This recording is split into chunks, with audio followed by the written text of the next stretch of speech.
Welcome to 1228th Forest Food Tree Talk. Indian civilization, even Chinese civilization, or Mesopotamian civilization, we are familiar with olive fruits. Jatun ka tel we use. It is marketed. True olive is the fruit of Olea europea, but in Jammu Shivaliks we have our own wild olive, especially in the Chenab Valley, which is Olea ferruginea, previously called as Olea cuspidata. Even we have another broad-leaved Australian olive, which is Olea paniculata, seen in Kagga, Chadai Mutal area, even in Ramnagar hills. It is very broad leaf, looks unlike olive, but the fruit is olive. But there are two other plants which also have superficial look like the olive, although that is not olive. As the superficial resemblance with olives, Cornelius in the year 1754 erected a genus which is Elaeagnus, and name Elaeagnus was attributed to another great taxonomist, Carl Tournefort. Elaeagnus itself signifies Ali. Ali means olive. Gnus, or for example, we have this word which signifies purity or chaste. Even some say this Agnus species in Vitex Agnus castus, which is another plant related to our bana. We have Vitex negando in Shivaliks, but another Chinese monk pepper or Chinese chaste tree is Vitex agnus castus. So the two words, one pertaining to olive and another pertaining to chaste and purity, the generic name Elaeagnus stands coined for a forest tree which is dioecious. Male and female are separate and they bear scarlet red, lycopene rich or carotenoid rich fruits.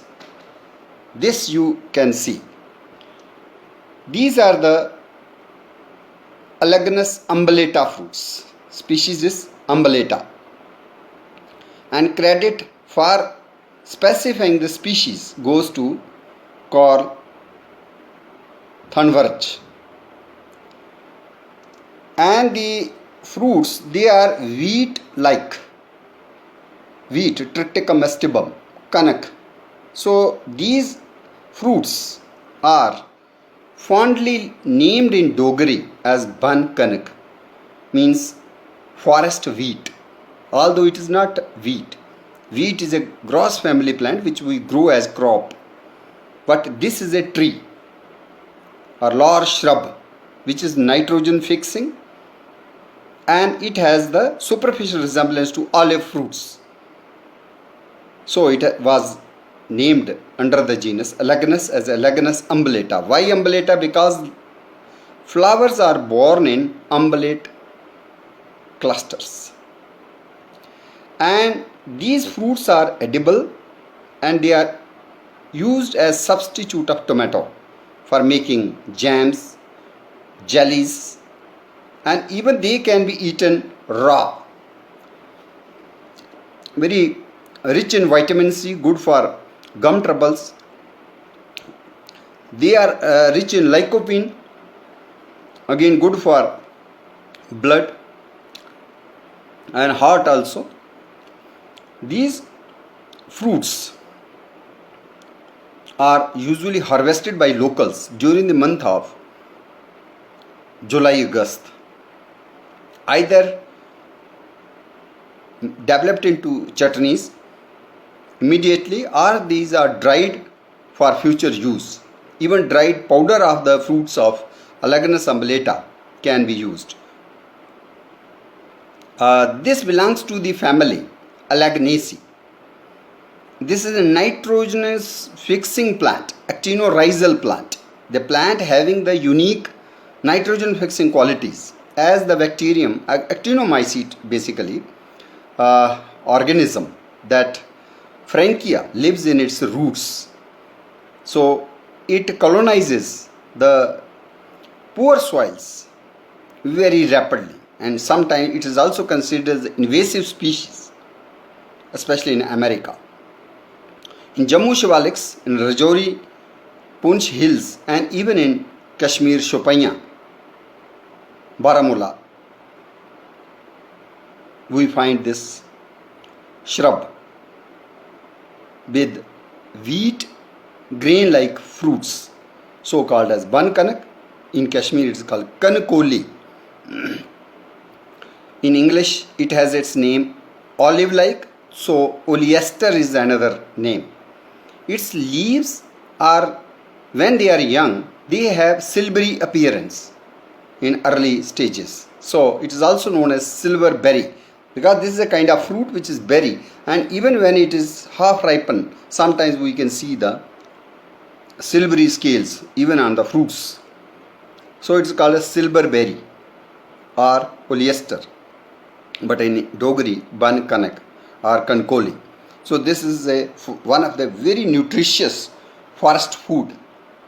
And taking the cue or clue from the traditional knowledge, you can see this chutney stands prepared using the silverberry Ban-kanak. Very tasty. It is really tasty and good for health. So this can be used along with snacks. Some kind of snacks, you can use this forest silverberry. The another plant which belongs to the same family, Elaeagnaceae, but that is restricted to Madhva, especially Inshan Afti, where the Marusuda river flows, Madhva Forest Division. And this is the Sea-buckthorn. Sea-buckthorn, botanically identified as Hippophae rhamnoides. Why rhamnoides? Because it has spinescent branchlets which are similar to the spine-scent branchlets of some rhamnus species like Rhamnus virgatus. So this shrub is under the same family to which our Ban-kanak Elaeagnus belongs. So Elaeagnaceae, but this plant is restricted to some localities as Inshan of the Madhva Valley, even in Gurez, Toleil area in Kashmir, and Kargil, Suru Valley and Sindh River, Leh. This shrub is also known as Leh berry, as in Leh, Ladakh, locals have innovated the health drink, a beverage using its fruits, which again they are scarlet orange or orange red in color, of pea size. So that fruit is a bit bigger to Ban-kanak. Elaeagnus umbellata fruits are smaller, whereas Hippophae rhamnoides fruits, locally called as sea-buckthorn or layberry, they are bigger in size. And its maturation time almost coincides with Elaeagnus umbellata. Because this is restricted to cold regions, especially cold desert of Ladakh, so its harvest of the fruits is only after August, whereas Hippophae rhamnoides is available in August or after August. So this is Elaeagnus umbellata, which is available in July itself, because this is found in subtropical hotter regions. But the leaves of this Hippophae rhamnoides, sea-buckthorn or layberry, they stands innovated as herbal tea by the DRDO Field Research Laboratory Leh. So today I have also innovated the herbal tea out of this plant material, which I have resourced from the Varvan Valley or Vadvan Valley in Shanafti, Kishtwar district. So its leaves, if they are boiled, and this decoction is good for health, quite useful for many diseases also. You can add a little bit lemon drops or black pepper as per taste. Another plant we find in subtropical region of Jammu, Shivalix, is this vegetable. These are basically flowers. Flowers, they grow in umbellate cymes. Leaves are opposite. It belongs to the milkweed family. It's a climber. It is not a tree. It is not a shrub, but it is a vine. In English called as a pakalana vine. The flowers are fragrant during night time. So it has also been named as Tonkin jasmine. There are two species under the genus Telosma. Telosma genus was established by Coville. Under Telosma we have two species. One which is very common in Jammu Shivalix is Telosma pallida, where flowers are not that fragrant, although these are also fragrant, but not that fragrant as we find in case of another species which is Telosma cordata. In Telosma cordata or Telosma pallida, we find the leaves are opposite, and flowers have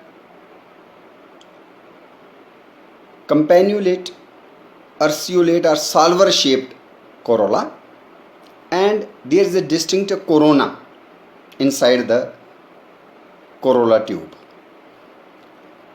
The fruits are follicles and they are longitudinally wrinkled. In the allied genus Marsdenia, we have the wrinkles, but those wrinkles are irregular. And nearby species which we find in Jammu city also, that is Pergularia demia. In fact, once this Telosma was also included under Pergularia as Pergularia pallida. In locally in Jammu we find this very popular vegetable during monsoon season, that is July August, and locally we call it as Gualmanda. Gual means shepherd. So this is a kind of edible flower which can be eaten raw or developed into cuisines. Gualmanda pulao, Gualmanda soup, Gualmanda prantha, even Gualmanda snacks. So today I have tried to include the innovation that is from this Gualmanda, Telosma pallida, and these are the pakodis. And these pakodas or snacks have been developed using the flowers of Telosma pallida. And along with this Telosma pallida or Gualmanda pakodas, I have used the sauce of Ban-kanak, kankoli, that is Elaeagnus umbellata, along with tea, herbal tea, which is developed from the leaves of another temperate shrub, Hippophae rhamnoides. Not only these 2-3, but there are plenty of seasonal mushrooms which usually we find in this monsoon season, month of Sawan. We have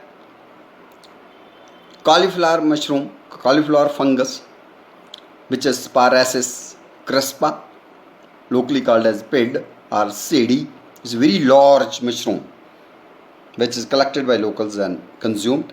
Another edible mushroom which we usually find in the markets in Jammu suburban or Jammu outskirts, that is taratalu or termite mushroom. The mushroom which is restricted to the termite areas where the termite mounds are seen, because this fungus has obligate association with termites of the Odontotermis genus or Macrotermis. Subterranean termites, they use this fungus. So this has been named after termites, Dimak, as termitomyces, mycelia which are cultivated by the termites, used by the termites. So this unique mushroom is also edible. It has very long tail. So many species under termitomyces. Termitomyces Euryges is one. We find these mushrooms only when there is a well protected forest with rich humus and good moisture regime in the soil. So once we preserve the forest in its healthy ambience, only then we find these mushrooms, maybe Gucci, Marcella, Esculenta or cauliflower mushrooms, Parasis crispa or Taratalu termitomyces, Euryges. So let us adore nature, explore nature and try to inculcate the habit of roaming in the woods among the youth, who should not be glued only to the indoor life or the sedentary habits lifestyle. They should find time, especially the weekends, to go to the woods and find which plants are growing, which mushrooms are growing in the vicinity and which one is edible. Our forefathers have given us the traditional knowledge. Let us rejuvenate our traditional food habits and even try to incorporate these into our day-to-day menu, so that we also take care of our health, and along with health of our own self, we can also think of preserving such plants which have the economic utility for the locals, and this knowledge just handed down to the present generation by the forefathers through the oral tradition. And there is a need for documentation for all sort of traditional knowledge pertaining to plants, mushrooms and animals. Happy Ban Mahotsava, happy Sawan.